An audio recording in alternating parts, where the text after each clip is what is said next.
Hey, what's going on, guys? Room Gaming here, back with another video. Today's episode, we'll be taking a look at Shadow Priest for Mythic Plus in Season 1 of The War Within.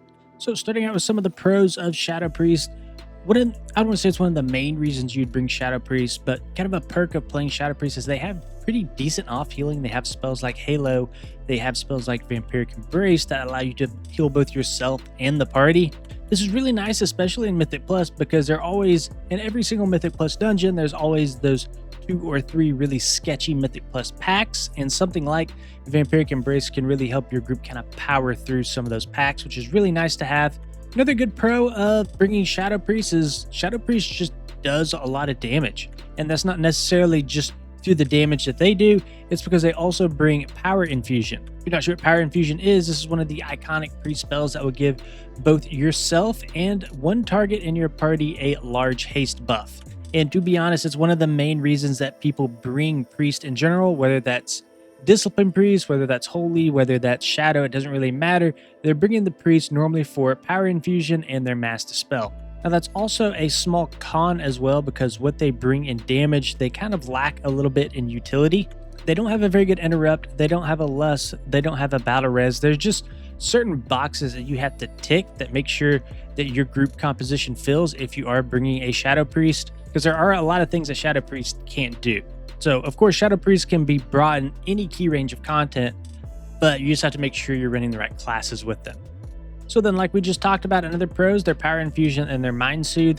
Mind Soothe is going to be really helpful in specific packs, because this is going to allow you to just skip the really dangerous packs that your group may not want to heal through. Not every single dungeon has a Mind Soothe skip, but there are a couple that do, and it's pretty beneficial when you do have it. And then, of course, the Power Infusion that we've already discussed.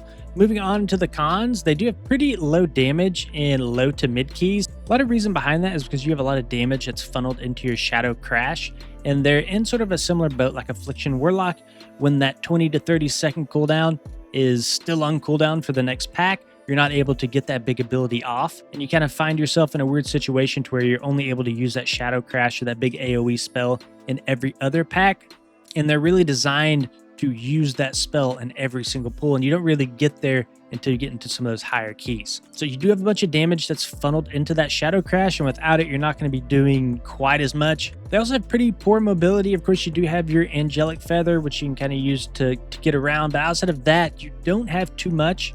You do also have your Body and Soul, which will give a little bit of movement speed through your Power Word Shield, but you are really considered one of the slower specs in the game. And then we also have a pretty long cooldown interrupt. We have our Silence that's on a 45-second cooldown, which is absolutely brutal. Okay, let's go ahead and talk about talents and what's kind of synergizing and, what you should kind of be looking out for in your general gameplay. So the first main talent, your very top nodes here, are going to be Devouring Plague, and you can see all the different little magnifying glasses that synergize with this. So this is one of your very first core spells, and you can see that it uses something called Insanity. So this is sort of a generator and spender spec. So you'll generate insanity through specific spells, and then you'll spend that insanity on more powerful spells. So Devouring Plague will do damage, and it will also heal you. So that's, one of the pros that we talked about earlier is they have pretty good self-sustained, self-healing. So they actually are one of the tankier casters in the game. And they're also very tanky through talents like Dispersion and also Mental Fortitude, which we'll get into here in just a minute.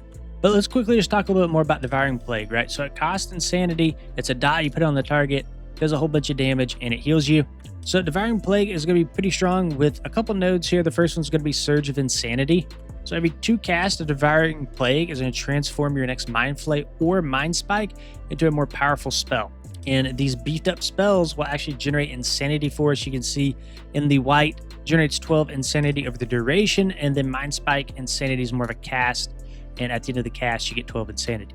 So this is a proc that you'll need to track. This is something that you need to be aware of in your rotation. There's a lot of damage that is funneled through this talent. And the other talent I want to discuss was Void Eruption. So this is probably going to be your biggest cooldown, 2-minute cooldown here.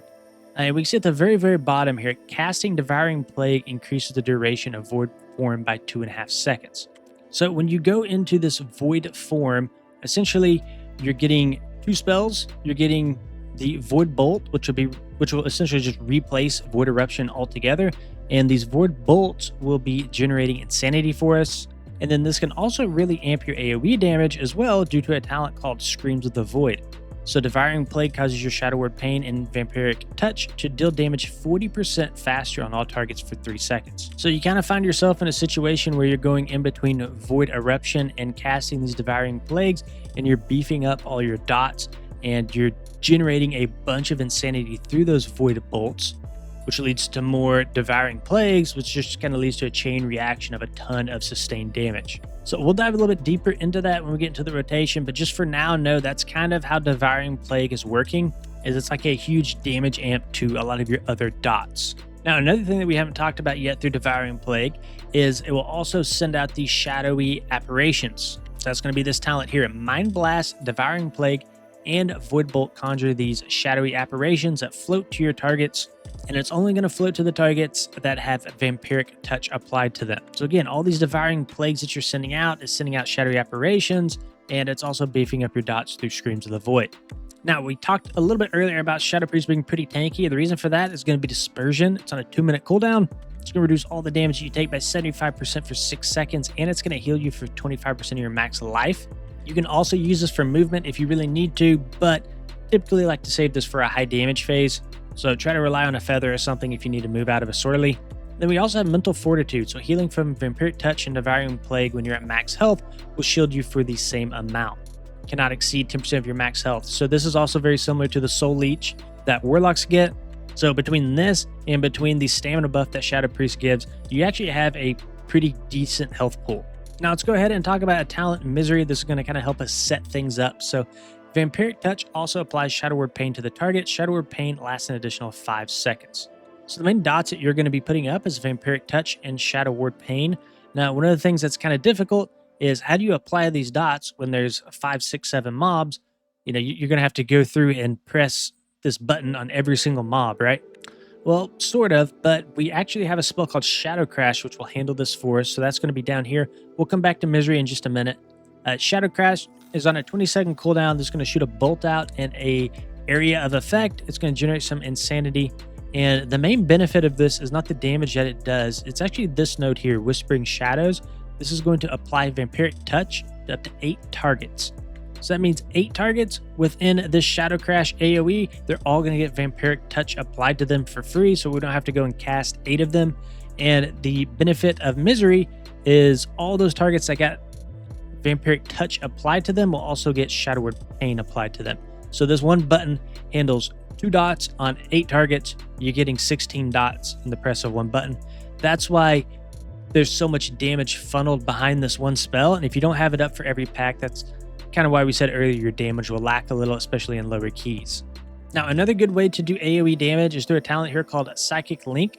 So this is going to allow you to funnel damage into one specific target after your dots are up, and it's kind of echoed out or radiated to the other targets around that priority target that you're pumping damage into. So let's just read this out so it makes more sense. Your direct damage spells inflict 30% of their damage on all other targets afflicted by Vampiric Touch within 40 yards. Does not apply to damage from Shadowy Apparition, Shadow Word Pain, and Vampiric Touch. So the direct damage that your Apparition, Shadow Word Pain, Vampiric Touch are doing is not applied to this. However, everything else is.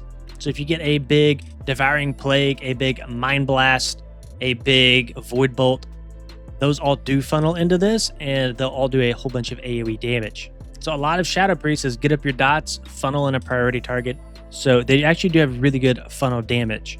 Now, another big problem with specs like this, even something like Elemental Shaman, they have a resource they have to manage. The worst thing that can happen is you overcap on that resource. So Shadow Priest actually does have sort of a built-in safety net. That's going to be this talent here of Void Touch. And this is going to increase your Devouring Plague damage by 6%, which is really nice, and also increase your maximum insanity by 50. So more maximum insanity means you're less prone to human error and accidentally overcapping and wasting your damage. Another talent we haven't really talked about yet is Void Torrent. So this is on a 45-second cooldown, and this will also generate 24 insanity over the duration. So this is a spell that you have to make sure you are channeling the full duration, as this is granted as the channel happens, right? It's not like you press the button, you get all the insanity from it. And again, this is also a pretty good AoE spell, right, due to Psychic Link. Now, a couple other minor procs that you should be aware of is going to be a Death Speaker here, about 2 procs per minute. Shadow Word Pain damage has a chance to reset the cooldown of Shadow Word Death and increases damage by 25%. and deal damage as if it's striking the target below 20% health. And the other one is going to be Idol of Cthulhu. Mind Flay, Mind Spike, and Void Torrent have a chance to spawn a Void Tendril that channels Mind Flay, or a Void Lasher that channels Mind Sear at your targets. So Mind Flay, of course, being the single target, Mind Sear being the AOE. Both will generate 10 insanity over their cast duration. Another proc you should be aware of is Shadowy Insight. Shadow Word Pain periodic damage has a chance to reset the remaining cooldown on Mind Blast and cause your next Mind Blast to be instant. So this is really nice when it happens, right? Because again, you can funnel even more damage into that Psychic Link. So make sure that you are tracking this in some sort of way. The game will track it for you by default as well, but just make sure that you're paying attention to the resets on your Mind Blast. It can and will reset. So this talent and Divine Halo kind of work in pair. So Power Surge is going to make your Halo kind of radiate out multiple times, and then Divine Halo is going to center it around you and make it return to you as well, almost like a sort of boomerang effect. So each time it pulses out, it'll do some damage and healing.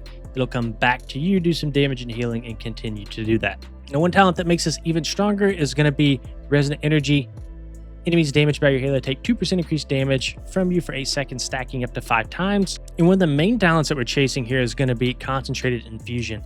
So your Power Infusion effects grant you an additional 10% haste. So very strong. You typically want to be pairing your Power Infusion, that's on a 2-minute cooldown, with your Void Eruption, which is also on a 2-minute cooldown. Then outside of that, nothing too crazy really going on the left-hand side of the tree, just some more damage buffs. But on the right-hand side of the tree is going to really focus around Surge of Insanity. And actually all 3 nodes are going to focus on your Surge of Insanity.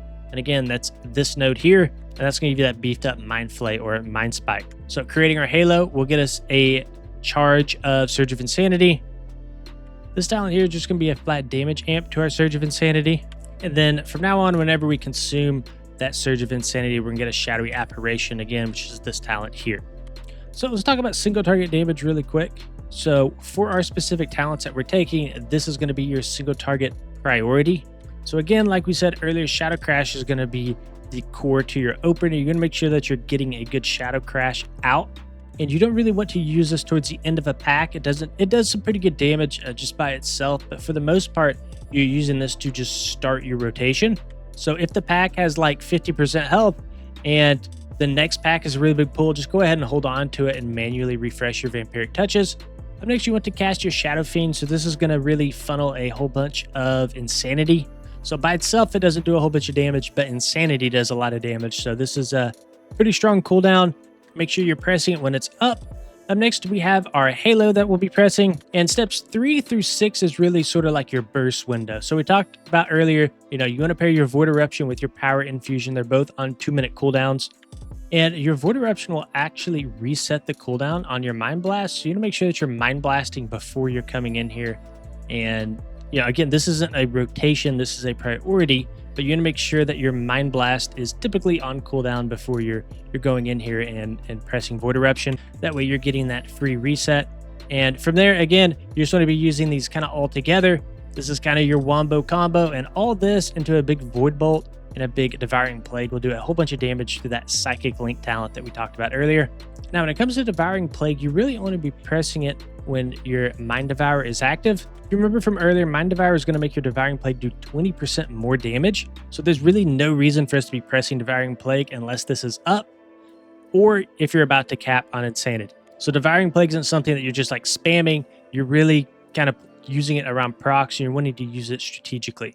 Another thing you don't want to overcap on is Mind Blast. Again, through talents, we have 2 charges of Mind Blast. So if you're ever sitting at 2 charges, you want to make sure that you're using one of them. You want to make sure that you're Void Torrenting into a Devouring Plague. If Devouring Plague is off, do not cast a Void Torrent. And again, you also want to make sure that you're not overcapping on Mind Blast. And then my numbers got cut off here. on the left, but this is steps 10 through 16. So step 10, we're going to get rid of all those charges in Mind Blast. And then from here, we're just kind of spending the rest of our spells, right? Shadow Word Death, if it does appear, Devouring Plague, Mind Flay, if there's nothing else to press. Of course, maintain your dots. And on Shadow Word Death, you really only be pressing it if a Death Speaker is active or if the target is below 20% health. If one of those two are not available, then typically it's better to just press something else. Okay, now let's go ahead and talk about AOE Priority. So Shadow Crash, like we said earlier, will apply Vampiric Touch to up to 8 targets, but you want to make sure that you're getting as many vampiric touches as you possibly can. So in your opener, of course, get Shadow Crash out, apply as many vampiric touches as you can. If there's more than 8 mobs, then go ahead and manually apply up to 12 to 14. This is going to allow you to get the maximum damage out. And one of the main reasons for this, again, is due to shadowy apparitions. Those shadowy apparitions are only going to go to targets with Vampiric Touch on them. Vampiric Touch also applies Shadow Word Pain, so that's even more rot damage. So I guess what we're saying is it's never really a bad time to apply a Vampiric Touch if it needs it. Outside of that, this is actually pretty crazy, but everything else stays the same in your rotation as a single target rotation. And a lot of this is due to Psychic Link. All that single target funnel damage is transferred into AOE damage. So congratulations, if you understood the single target rotation, then the AOE is the exact same. The only thing I would really add to this is you can snipe with your Shadow Word Death. Any target that gets below 20% health, make sure you're throwing a Shadow Word Death on them to kind of snipe the kill. You get a whole bunch of free damage just from that. And since you are a funnel spec, you always want to make sure you're focusing the highest HP mob. All that other damage, again, will be feathered out to everything around it. All right, guys, that's going to be the end of this video. If you enjoyed it, please consider liking and subscribing to the channel. We'll see you on the next one.